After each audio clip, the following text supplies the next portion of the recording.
Do you have a child with ADHD and are drained or frustrated or overwhelmed as a parent? Parenting is a tough job, and you can increase the degree of difficulty significantly when your child has ADHD. Would you like to learn the one technique that can change everything? Well, today I'm going to teach you the one technique that can dramatically change your effectiveness as a parent.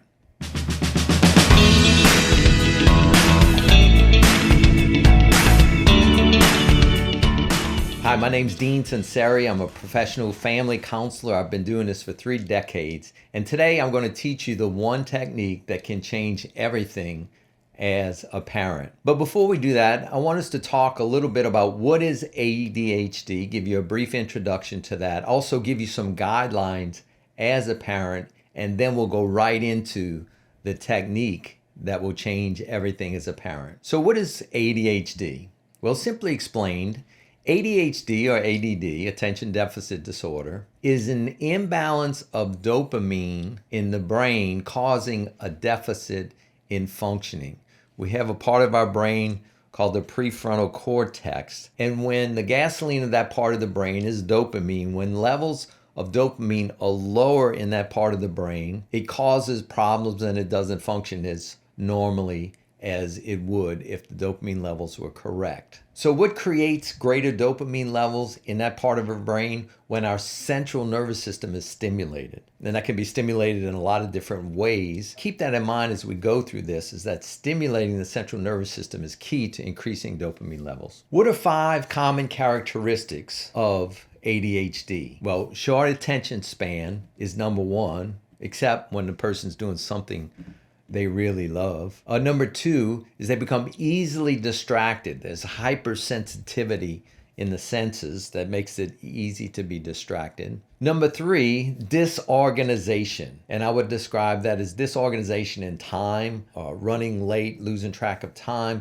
or disorganization in space, keeping my space disorganized. Number 4, procrastination, which you know is putting things off to the last moment, not getting things done in a timely manner. And number 5 is impulse control issues in things that we're doing or things that we're saying. So you might say all kids have these issues, which is true, but a person is diagnosed ADD or ADHD when they have these 5 characteristics and it seems to be age inappropriate. Sure, a 3-year-old is going to be easily distracted, but if you're 16 years old and you're still easily distracted, that's when it can be seen as ADHD. So all kids have these 5 characteristics. It's when the severity of these characteristics or the consistency of it is how we measure whether someone has ADD. And we usually say they seem to be immature or less mature than their peers because they have not learned to cope in these 5 areas effectively. So what are some parent guidelines when you're parenting a child with ADHD? Well, number 1, you need to realize that ADHD is relationally intensive. Look, I've dealt with a lot of parents that have had ADHD children, and it takes a lot of time and a lot of energy. And you just have to settle yourself in the fact that it's going to be relationally intensive. And you need to make a commitment today to take and embrace that relationally intensive commitment. And as part of that, you need to understand that as a general rule, you need to connect before you correct.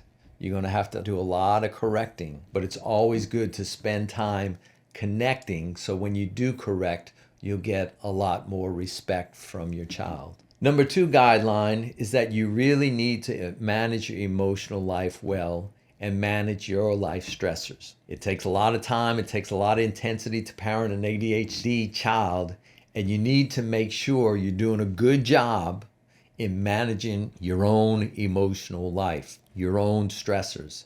If not, what will happen is that you will be dumping onto your child a lot of things that don't belong to them because you're so emotionally overwhelmed. Do what you need to do to develop your skills to manage emotionally because you're going to need to do that to be an effective parent. Number 3, don't become your child's stimulation. What do you mean by that, Dean? Well, if we know that when their prefrontal cortex is not working well because it's a lower level of dopamine, and we know that when the central nervous system is stimulated, it increases dopamine levels, sometimes children with ADHD will be conflict attracting so that their central nervous system will be stimulated. You want to make sure you don't become the stimulant, because then they'll start getting used to you being the stimulant to help their brain work better. I know it sounds weird, it's kind of an unconscious thing, but that you need to make sure you parent, you're firm, you guide, you address the issues with your child, but not become their stimulant by losing your temper, by becoming a source of high conflict with them, because then they get used to you becoming their medication. Number 4, kids do not grow without accountability. In fact, accountability stimulates the prefrontal cortex to solve problems. It's actually good for a child.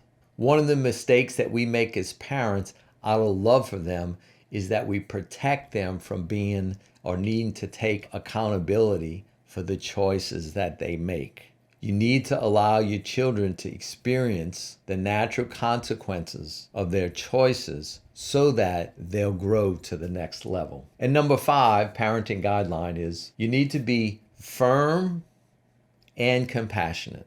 If you're just compassionate without being firm, you're going to be seen as a nice parent, but you're creating a monster.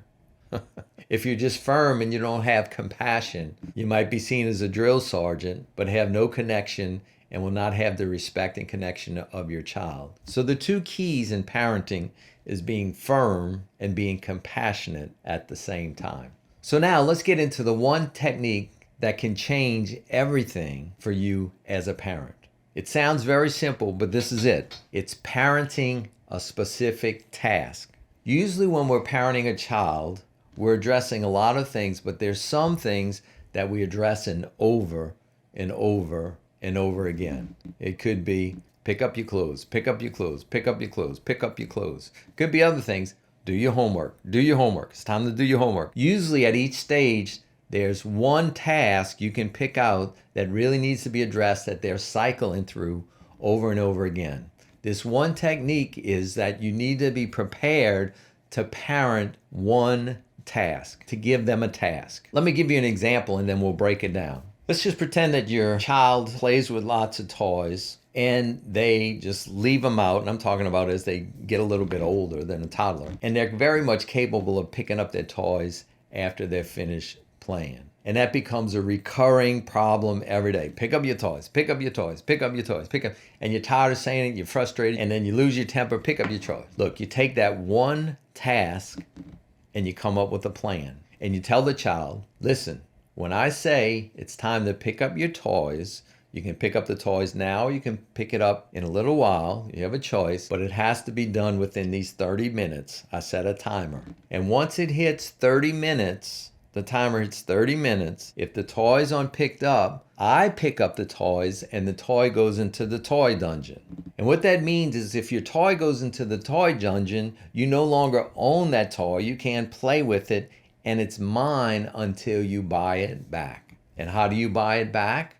You can use some of your allowance to buy it back, or you can do some extra chores that I'll give you and I'll pay you to do, and then you can buy it back. Now, once you set the rules on the one task that you're going to teach them, then you look for the opportunity to give them the task. Perhaps it's that evening. And you say, okay, it's time to pick up your toys. Here's the timer. I turn it on. You have 30 minutes. You can pick them up now and put them away, or you can wait a little while longer. But once it hits 30 minutes, if they're still out, I will pick them up and they go into the toy dungeon. So after you give them the task, you give them the rules, they know it, you call them, you start it. The second part of this technique is you have to hope, in a sense, that they mess up or blow it. What do you mean? Yeah, you become detached enough to where you just let them mess up.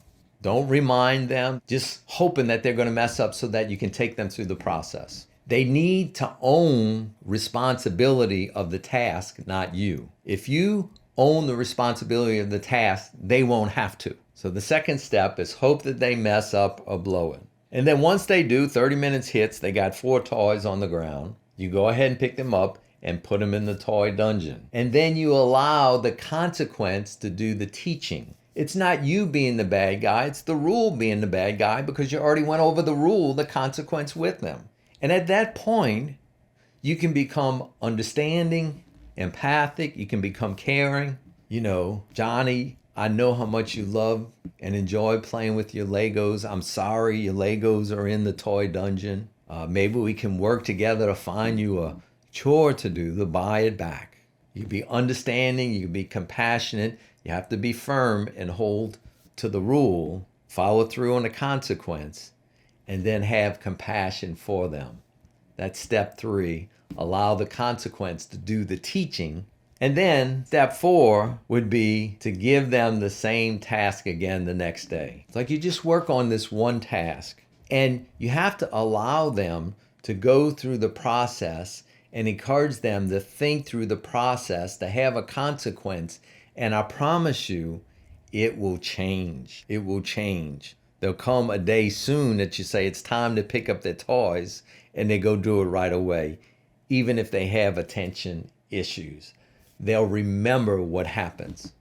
I heard a wonderful story of a woman talking about her 5th grade child who every day they're fighting about homework. They're fighting, it's time to do homework. I don't want to do homework. Can I do it later? No, yes, it's going on and on. Finally, she started to think through this process with this parenting a task issue. And she thought about the consequences. And so she changed her whole attitude. And she told her daughter, she said, honey, I'm not going to ever tell you again that you have to do your homework because I've already been through 5th grade. And it's really your responsibility. And the daughter's looking at her like, are you crazy? What's this? What's going on here? And she said, you're responsible to do the homework. And I know how much Miss Smith means to you, your teacher. And I know how disappointed she would be if you didn't do your homework, you chose not to. And if you continue to choose not to do your homework, I know that next year when you have to repeat 5th grade again, you'll be able to find lots of friends because you're really very friendly and you'll be able to make new friends. And then she kind of walked out the room. What did she do? She turned over the responsibility of the homework from being hers to her daughter's, because at that age, her daughter could take on the responsibility of doing it. And her daughter turned and said, I didn't say I wasn't going to do it. I just don't feel like doing it right now. And so she let it go. But the report of this parent was that she's never had to tell her she needed to do homework again. She's 15, 16 years old now, so it's many years later. But just imagine, she changed, she applied this parenting a task, thinking through it, applied this one technique. It changed everything, and it went from a daily battle to all of a sudden, it was over. So what is the one technique that changed everything? Let's just repeat the 4 steps. Number 1, you give them a task, a specific task. You set up the natural consequences that go with it. You clearly explain it to the child. Number 2, you hope that they mess up or blow it. They need to own responsibility, and they own it when you allow them to get the natural consequences of their behavior. Number 3 is to allow the consequences to do the teaching. Remember, you need to be firm and compassionate, so you need to hold them to it. And number 4, you repeat the task, perhaps the next day as soon as you can, so that they can cycle through the process again. And I promise you, they will get it. So I want you to try that one technique so it'll change everything for you. And I want you to let us know how it works for you and how it works for your ADHD child. I want to give you a recommended resource if you want to go deeper into parenting, or also really a greater explanation than I gave about this one technique. It's from this book called Parenting with Love and Logic by Foster Cline and Jim Fay.